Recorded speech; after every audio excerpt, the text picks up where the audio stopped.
big meeting today between the president and his top general in Afghanistan. That meeting coming amid reports that Afghan President Hamid Karzai is now holding secret talks with the Taliban. Michael Kay, former advisor to the UK Ministry of Defense. And Michael, how are you? Good day to you. Good to see you, Bill. I've got that tune, that last tune in my head now, and I can't get it out. So do we. It's called Talk to the Animals. On a serious note here now, how big of a deal could this be if Karzai is talking to the Taliban before a U.S. security pact has even been signed, or based on what we're seeing here, is even close to being signed?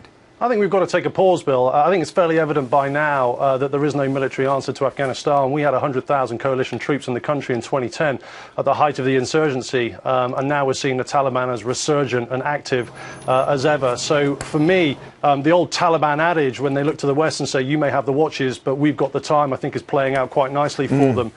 It doesn't matter what the skeletal residual force structure we leave in Afghanistan is.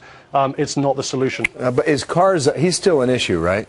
I mean, you would freely admit that Karzai is still a problem. Well, I think what we have to try and do here is get into the mindset of Karzai and sort of Afghan society. Einstein once said, never try and solve a problem with the same logic that created it. And I think what we're trying to do, and what we've been trying to do over the last 10 years, is impose a centralized governance template on Afghanistan. And what that means is that you get a centralized government in Kabul that then has a rule of law and governance that extends out to the districts, provinces and shuras, and that's the way that that the country should be run, on a sovereign-based system. I think we should understand by now that Afghanistan doesn't really apply to a sovereign-based system like we understand Western templates to. The society within Afghanistan is all about tribal cultures, Pashtuns in the south, Uzbeks in the north, Turkmens in the north, and Turkmenistan's in the north as well. And I think what we have to do is try and understand through a decentralized structure how we can apply governance across the country, and that means more of a federation and allowing the tribes to get on with their own rule of law and the systems and that they're used to